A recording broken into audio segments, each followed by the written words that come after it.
একটু পরে সাহাবী বলছে, ওমর আপনি কাঁদলেন কেন? তাহলে এটা একটা হাসির কারণ বুঝলাম, কাঁদলেন কেন? ওমর বিন খাত্তাব বলছেন যে আমি তোমাদের সামনে বসেছিলাম, হঠাৎ করে জাহিলি যুগের আমার আর একটা ঘটনা মনে পড়ে গেল। কি ঘটনা বলুন? উনি বলছেন যে আমার 6 থেকে 7 বছর একটা ছোট্ট সুন্দর, অনেক সুন্দর আমার একটা মেয়ে ছিল। এই মেয়েটা সব সময় আমার পিছে লেগে থাকতো, সব সময় বাড়িতে ঢুকলে আব্বু আব্বু করে চিৎকার মারতো। যখন তার বয়স 7 হয়ে গেল, আমি একদিন আমার মেয়েকে বললাম, মা চলো তোমাকে মেলা দেখতে নিয়ে চলি। সঙ্গে সঙ্গে আমার মেয়ে খুশিতে আনন্দ চিত্তে বলছে, বাবা চলো যাই মেলা দেখতে। আমি আমার মেয়েকে মেলা দেখানোর নাম করে মেয়েকে আমি হাত ধরে নিয়ে চলে যাচ্ছি। আমার কাঁধে আছে একটা কোদাল। আমার মেয়ে বলছে, বাবা তুমি এটা কি করবে? বলছে কাজ আছে। মেয়েটাকে নিয়ে চলে যাই, অনেকটা রাস্তা চলে গেছি। মেয়ে আমাকে বলছে, বাবা আর কত দূর? মেলা তো দেখতে পাচ্ছি না। ওমর বিন খাত্তাব বলছে, মা আরেকটু চলো। এই বলে বলছে ওমর যে আমি আস্তে আস্তে আস্তে আস্তে জঙ্গলের মধ্যে, ভয়ঙ্কর জঙ্গলে আমার মেয়েকে নিয়ে ঢুকে পড়লাম। তারপরে কাঁধ থেকে আমি কোদালটাকে নামালাম, একটা গর্ত খুললাম, কবর খুললাম, নিজে হাতে কবর খুঁড়ে ফেললাম। মেয়ে আমার বারবার বলে, আব্বু তুমি এটা কি করছো? কেন গর্ত করছো? মেলা দেখতে যাবে না? আমি ওমর বলছি, মা যাবো, এই কাজটা করে দিয়ে চলে যাব। যত তাড়াতাড়ি কাজটা হয়ে যায় তত তোমাকে তাড়াতাড়ি নিয়ে চলে যেতে পারো মেলাতে। মেয়ে আমার এই কথা শুনে মেয়ে বলছে, আব্বু তাহলে আমিও তোমার সঙ্গে কাজ করব। আমি ওমর বিন খাত্তাব বারবার এই মাটিগুলো কোদাল দিয়ে তুলি, আর আমার মেয়ে এই কোদাল থেকে মাটিগুলো সরিয়ে সরিয়ে গর্ত তৈরি করে, আর আমি আর মেয়ে দুজন একসঙ্গে গর্তটাকে রেডি করলাম। আমার মেয়ে বারবার বলছে, বাবা আর কতটুকু? আর একটু। এই করতে করতে গভীর গর্ত করে ফেললাম। তারপরে মেয়েকে বললাম, মা দেখো তো কেমন হয়েছে গর্তটা, কেমন গর্ত হয়েছে? মেয়ে তখন বলছে, বাবা তোমার দাড়িতে তো মাটি লেগে আছে। আমার মেয়ে এসে সঙ্গে সঙ্গে আমার দাড়ি থেকে মাটিগুলোকে পুরো ঝেড়ে ফেলে দিল। তারপরে আমি বললাম, মা দেখো তো এই গর্তটা কেমন হয়েছে। মেয়ে আমার গর্তের কাছে গিয়ে সঙ্গে সঙ্গে সঙ্গে সঙ্গে তাকিয়ে দেখছে, আর বলছে, বাবা অনেক ভয় লাগছে, বাবা ভয় লাগছে, চলো থাকবো না, অনেক গভীর গর্ত। যখন এই কথা বলেছে আমি সঙ্গে সঙ্গে ওমর বিন খাত্তাব পেছন থেকে আমার মেয়েকে ধাক্কা দিয়ে গর্তের মধ্যে ফেলে দিলাম। যত মাটি ছিল সব মাটিগুলোকে চাপা দিয়ে দিলাম। মেয়ে আমার চিৎকার মারছে, বাবা আমি মেলা দেখতে যাব না, বাবা বাড়িতে যাব, বাবা তুমি ওকে বাঁচাও। বারবার মেয়ে আমার চিৎকার মারছে। এই চিৎকারের আওয়াজ আমি ওমর বিন খাত্তাব হঠাৎই আমার কানে বেজে উঠলো। এই জন্য আমি আমার চোখ দিয়ে পানি ঝরতে শুরু করেছে। এই জন্য আমাকে দেখলে তোমরা কাঁদতে। আমি জাহেলি যুগে নিজ হাতে আমার মেয়েগুলো যতগুলো ছিল সবগুলোকে আমি দাফন করে দিয়েছি। ঘটনাটা অনেক সুন্দর না? মানুষের মনকে, হৃদয়কে একদম গলিয়ে দেওয়ার মতো, যে বাবা তার অন্তর থেকে চোখ দিয়ে পানি পড়ার মতো একটা ঘটনা। তবে আল্লাহি, আল্লাহর কসম, এই ঘটনা ডাহা মিথ্যা কথা। কথা বুঝতে পারলেন না? এটা হাদিস না। কি বললাম? এই যে এই কথাটা বললাম না ওমর বিন খাত্তাবের, এটা হাদিস না, এটা মিথ্যা কথা।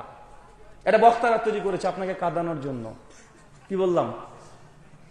এটা কি করা হয়েছে বলেন তো? বক্তারা তৈরি করেছে আপনাকে কাঁদানোর জন্য। দেখেন আমি এই ঘটনাটা বললাম, তাও তো আমি টোন বা সুর দিইনি।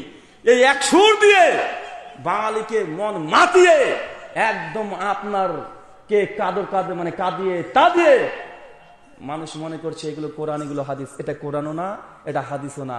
আপনি বলছেন হুজুর আপনি কি সব পড়ে ফেলেছেন? আমি বললাম এটা হাদিস না। আমার মরা পর্যন্ত সময় থাকলো এটা হাদিস আপনি প্রমাণ করে দেখাবেন। আচ্ছা একটা উদাহরণ দিয়ে বুঝতে পারবেন। ওমর বিন খাত্তাব যদি তার মেয়েদেরকে যদি এইভাবে হত্যা করত, একদম দাফন করে দিত। আল্লাহ নবীর একজন স্ত্রীর নাম ছিল হাফসা। হাফসা কে? হ্যাঁ, ওমর বিন খাত্তাবের মেয়ে না?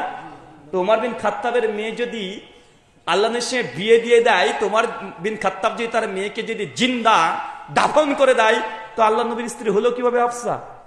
কিভাবে হলো?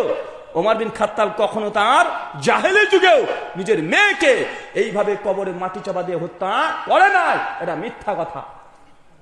আচ্ছা ওমর বিন খাত্তাব যখন ইসলাম গ্রহণ করে, যে সময় তরবারি নিয়ে ছুটতে ছুটতে চলে যাচ্ছে, মাঝপথে কিছু মানুষের সঙ্গে দেখা যাচ্ছে, কোথায় যাও? মুহাম্মদের গর্দনটাকে আমি উড়িয়ে দেব। তাই নিজের বাড়ি আগে সামলাও, তোমার বোন আর তোমার বোন জামাই দুজনই ইসলাম গ্রহণ করে নিয়েছে। তাই ওমর বিন খাত্তাব একদম তরবারি নিয়ে চলে যাচ্ছে। তার বোনের নাম ছিল ফাতেমা। কি নাম ছিল কথা বলেন? ফাতেমা। আচ্ছা, উমর বিন খাত্তাবের পরিবারে যদি মেয়েদেরকে জিন্দা দাফন করা এই নোংরা নীতি, নোংরা রীতি যদি থাকতো, তোমার বোন কিভাবে জীবিত থাকলো? ওমরের মেয়ে কিভাবে জীবিত থাকলো? মানে ঘটনা যে জাল তৈরি করেছে এই এতটাও বুঝে নাই। তার মানে এই নয় যে জাহেলিয়াতের যুগে জিন্দা দাফন মেয়েদেরকে করে না, করেছে, কিন্তু ওমর বিন খাত্তাব করে নাই। কথা বুঝতে পারছেন? ওমর বিন খাত্তাব এই কাজ করে নাই, কিন্তু বক্তা ওমর বিন খাত্তাবের নামে চালিয়ে দিচ্ছে। কেন জানে যে ওমর বিন খাত্তাব খুব মেজাজ, খুব মেজাজ, এই জন্য ওমর বিন খাত্তাবের নামে এটা চালিয়ে দিয়েছে যেন মানুষ ধরতে না পারে। অথচ এটা কোনো হাদিসও না, সহিহ তো দূরের কথা, জয়ীফ তো দূরের কথা, জাল হাদিসও নাই, এটা পুরোটাই বানানো গল্প। কিন্তু ওমর বিন খাত্তাব জান্নাতে ঘর পাবে, এটা সহিহ বুখারী 3820 নম্বর হাদিস দ্বারা প্রমাণিত আছে। ভাইজান, আপনাকে এই কথা বলার উদ্দেশ্য এটাই যে আমাদের ধর্মের নামে অজস্র মিথ্যা কথা সমাজে প্রচলিত আছে, আছে না নাই? আর কয়েকটা বলবো নাকি ভাই? কে বলেছে, কোন বক্তা বলেছে, নাম বলি না কোনো সময়তে, জাস্ট আমি বললাম এটা হাদিস না। আর কেন বললাম? সহিহ বুখারী কিতাবুল ইলমের 109 নম্বর হাদিস, আল্লাহ নবী বলছেন, মান কাযযাবা আলাইয়া মুতাআম্মাদান, কোন বক্তা যদি এমন কোন কথা বলে যেটা আল্লাহ নবী বলে নাই, এমন কোন হাদিস বলল যেটা হাদিস নবী বলে নাই, মাখাদু মিনান নার, তার থাকার জায়গা জাহান্নাম। এটা দিয়ে আপনি যদি কোনো কথা বক্তা বলছে, সে যত বড় বক্তা হোক, যত বড় বক্তা হোক, নবীর নামে কোনো কথা বলতে হলে 10 বার ভাবতে হবে। ভাবতে হবে কি হবে না? কারণ নবীর হাদিস মানে ওয়ামা ইয়ানতিকু আনিল হাওয়া ইন হুয়া ইল্লা ওয়াহয়ুহা, আমার নবী নিজের তরফ থেকে কোনো কথা বলে না, যেটা আমি আল্লাহ ওহী করি নবী আমার সেটাই বলে। সূরা নাজম আয়াত নাম্বার 3 এবং 4। তার মানে বোঝা গেল আল্লাহ নবী যে হাদিস বলেনি আপনি হাদিসের নামে চালিয়ে দিবেন, মানে আপনি নতুন ভাবে শরীয়তকে তৈরি করার চেষ্টা করছেন। তৈরি করছেন না ভাইজান? নবী একবার যদি হ্যাঁ বলে জিনিসটা হালাল হয়ে যায়, একবার না বললে কি হয়? নাজায়েজ হয়ে যায়। কিন্তু আপনি নবী বলেন এটা ঘটনা চালিয়ে দিচ্ছেন, তো পরোক্ষভাবে নিজেকে নবী দাবি করা হচ্ছে না?